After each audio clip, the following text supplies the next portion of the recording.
If you search for IEMs under $150 on a site like Linsol, you'll find there's 258 current models available.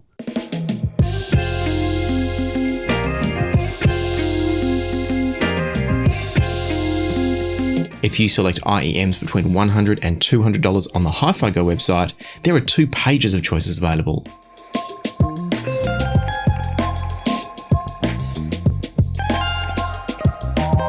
With so many choices out there, how can anyone choose which IEM is right for you? Well, the answer is that so many of these IEMs these days are tuned almost exactly the same, and so they're often, not always, but often interchangeable. And so I have here for you today 6 reasons that you should stop buying IEMs. But I'm also going to be cheeky and add in a 7th bonus reason at the very end, so watch on for that one.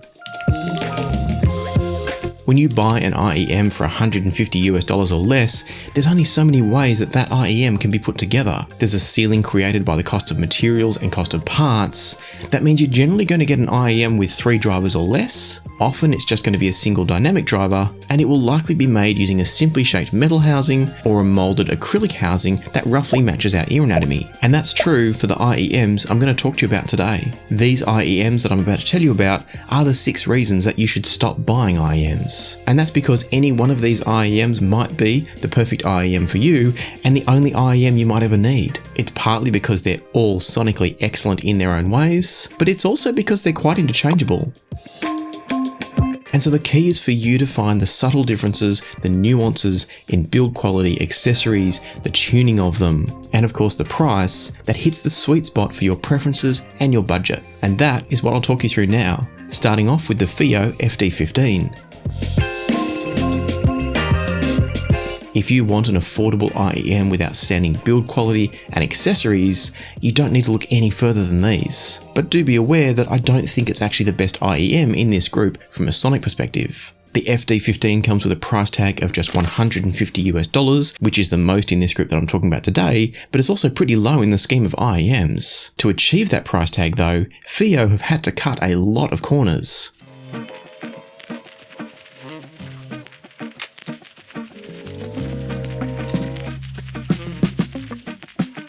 Thankfully, they've cut all of the right ones, and so the resultant quality of the IEMs themselves are excellent. Where you notice the financial corner cutting that FiiO's made are in things like the cheap plastic card that holds the spare set of nozzles for tuning the IEMs. The nozzles themselves also feel a little bit cheaper than those you'll get with more premium models. Where there aren't corners being cut are things like the metal housings, which feel and look fantastic. And then there's the quality of the cable and the fact that it comes with a swappable termination, so you can choose between 3.5mm and 4.4mm to suit your amplifier. Everything that matters here feels way better than $150, and everything that doesn't matter feels way cheaper than $150, and I love that. When we get to the listening though, things are a little bit more mixed. To start off with, the tonal balance of the FD15 is generally excellent. Mid-range is fantastic, the bass is quite solid, and the soundstage is outstanding for a budget IEM. It's wide, it's got a good sense of depth, and the focus and placement of each individual sound is excellent too, particularly at this price. Unfortunately though, the price tag is represented in a few other areas of its sound. Firstly, the treble can be just a little bit metallic and unnatural on some tracks and some certain sounds. To my ears, it is improved by using the red nozzles, which come in the box as opposed to the stock black nozzles. But there's still a clear sense as you listen to the FD15s in comparison with some other models that they're not the most refined option at the price point, and we'll talk more about that soon. The other area that I felt was also a bit of a letdown from the FD15s is their sense of feel. They've got a good amount of bass, but it's not particularly punchy or tactile. You hear it, but you don't really feel it, and it leaves the FD15s just feeling a little bit less engaging compared to some alternatives. As I see it, the FD15s could be a fantastic choice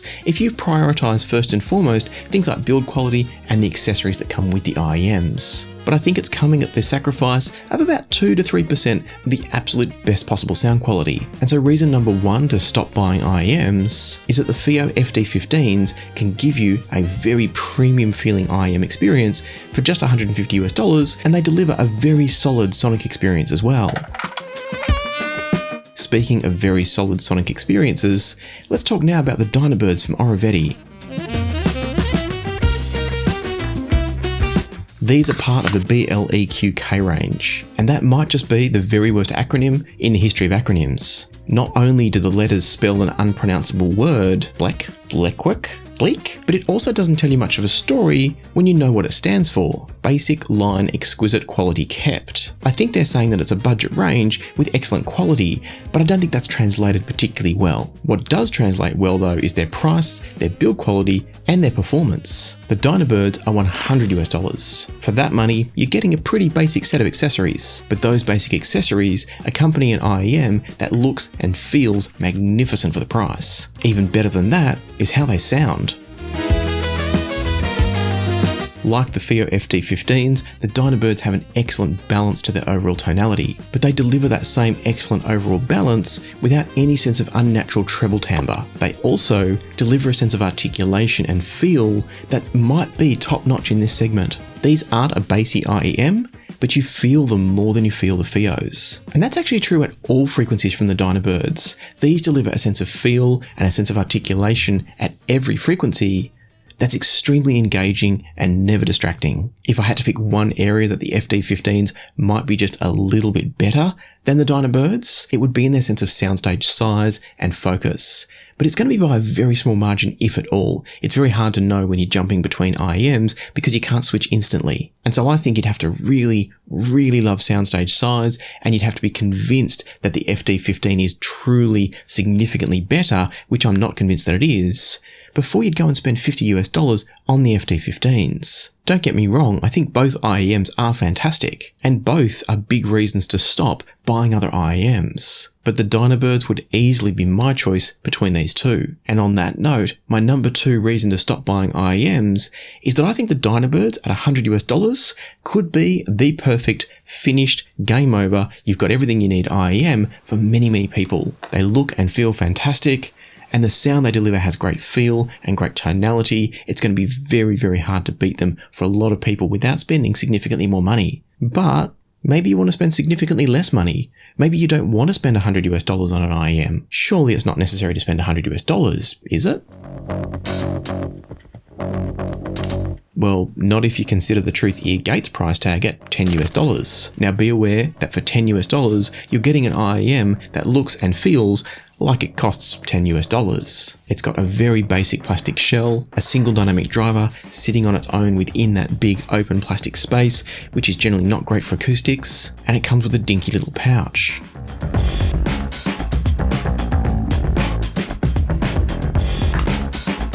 But you do also get a decent range of tips and a decent enough cable. You also get a pretty solidly tuned IEM. Compared to more expensive IEMs, you will hear that the gate lacks a bit of resolution and detail, but that also makes it a bit smoother and more forgiving. Tonally, these are very well balanced despite that slightly thicker overall sound, and that thickness comes more from a lack of resolution rather than any kind of treble roll-off. Unfortunately, that smoothness doesn't also mean very smooth and refined treble, because the treble can actually be a bit harsh at times. It sounds like the treble from a cheaper quality driver. They're not a bitey or sibilant IEM, but they do lack refinement. Something else that they lack is that sense of articulation and feel once again. And that's going to come back to the fact that it is a cheap driver. It doesn't have the resolution or the technical capabilities to deliver that sense of attack and speed that gives you the feel that you might want. But none of that's to say these aren't great for the price. They're a $10 IEM. They just don't compete with higher priced IEMs when it comes to resolution, detail, refinement, and soundstage. The soundstage from the gates is pretty flat, it's pretty two-dimensional, but it does have excellent left to right separation. And so the Truthear Gate is my number 3 reason to stop buying IEMs. Because if you just need a cheap, well-tuned IEM as a bit of a workhorse, you'll probably not find a better balance of price, performance, and comfort than the Truthear Gate. But maybe you want a more middle ground solution. You can spend more than $10, but maybe you don't want to spend $100 to $150. Well, sitting right there in the middle are the Kefine Delcis.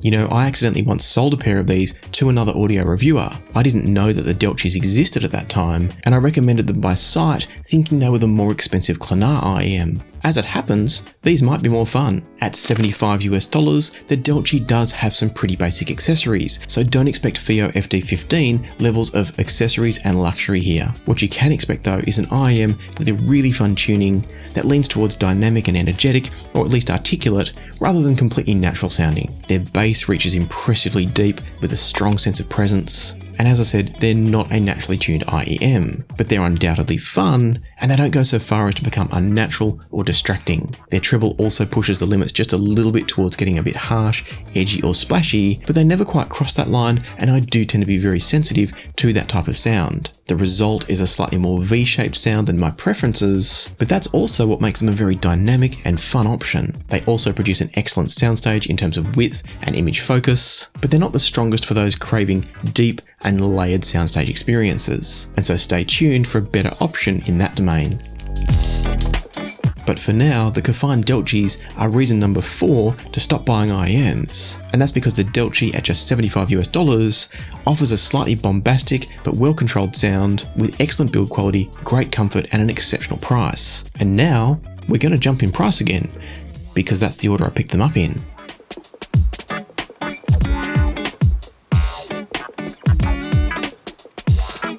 When Oriveti sent me the Dynabirds that I talked about a little bit earlier, they also sent me the Lowmasters. You'd think with a name like Lowmaster, these would be absolute bass monsters, but the measurements don't really bear that out. Listening to them does though.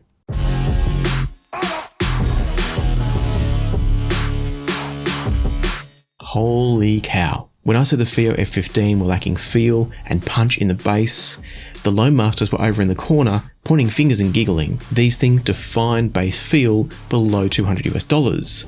They retail at $150. Not only that, but their sense of feel and articulation is great once again at all frequencies. In fact, these would be my favorite IEM for under $200 US, maybe even under $300 US, if not for their Achilles heel, and that's their treble tuning. Unfortunately, the Lowmasters just have a little bit too much energy at around about the 2 kHz mark, and it makes them a little too forward in the upper mids and the lower treble for my personal tastes. However, I know that some people love that kind of emphasis, and it's a well-balanced tuning for that type of approach. To deliver the energy and emphasis that they do, the Lowmasters have a slightly V-shaped tuning, so the mid-range isn't quite as full and present as it might be on some other options. But they're a very well-tuned V-shaped IEM, and so if that's your preference, these are going to be great. Soundstage from the Lowmasters is also solid, but I wouldn't say it's exceptional, and that's due to a slightly intimate and flatter soundstage. The left-right separation is good, but there's not a lot of depth again. And so in short, staging is not the party piece of the Lowmasters. Their sense of feel and articulation is absolutely where it's at. And so if that's the kind of IEM you like, the Lowmasters are reason number 5 to stop buying IEMs. And that means we have one more reason to discuss, plus a bonus. And this reason number 6, is the Sivga Que? Whatever, it's $77 US and it's absolutely gorgeous to look at, to wear and to hold. What's also gorgeous is the staging presentation from these. The placement of sounds is holographic and it spreads all the way around the head and out in front, and so you get excellent overall width and depth in the soundstage. Tonally, they're also excellent, despite being just a tiny little bit tizzy for my tastes on sounds like cymbals. That's probably due to their emphasis at around about the 5 kHz mark, but that's also going to be very personal depending on the shape and length of your ear canals. Check the description if you want to see a video that explains exactly what I mean and why we all hear differently at different frequencies. But coming back around to the Sivgas, these also have a slightly V-shaped tuning, and so the mid-range is just a little bit secondary to the bass and the treble from these, but they're also more even-handed than something like the Delci, which leans further into the V-shaped sound. That tuning also brings an excellent sense of feel, and they start to approach the sense of feel and articulation of something like the Lowmasters without leaning quite so hard into being a V-shaped tuning. And overall, I think the Sivga Que, let's go with that, is the nicest looking and feeling IEM in this whole group. On top of that, its overall performance only falls short, in my opinion, of the Dynabird in this roundup. But it also offers a different tuning from the Dynabird, and that's why it's reason number 6 to stop buying IEMs. If you want a slightly V-shaped and dynamic sounding IEM that's also gorgeous, well built, and feels good, then this is the IEM for you. And so let's wrap all this up with my final reason to stop buying IEMs. All 6 IEMs in this video happen to be great in their own ways. I would be perfectly happy to listen to any of these for extended periods. And my point here is that I didn't curate this selection. I didn't go through and find these 6 IEMs that were all great. These are 6 IEMs that I received somewhat at random in terms of the timing of them arriving. I just happened to receive them all at roughly the same time, and rather than doing individual videos, I decided to try them all together. In doing so, it shows us that all IEMs these days, or almost all, are tuned in basically the same way. They all offer very slight variations on a similar tuning and very slight variations on a certain level of performance. And that's to the point that unless you're directly comparing these like I have, you're not going to know the difference, and you're going to be completely happy, I think, with any of these. And so the takeaway here is choose an IEM that you like the sound of and enjoy it. Don't feel like you need to buy the never-ending stream of new release IEMs. Choose one, enjoy your music, and stop wondering about all the other IEMs at around about the same price. Unless, of course, you get a kick out of that, that's fine, that's your choice. Of course, if you want to increase your budget and spend more on an IEM, there are better options available by spending more money. Before you go there though, I would recommend getting a handle on your own hearing, your preferences and your sensitivities by watching this video up here that I mentioned earlier. For now, I want to say a huge thanks to channel members, to channel Patreon members, and to those of you that leave super thanks on videos like this one. And until next time, happy listening, be kind to each other, and I'll see you here again soon on Passion for Sound.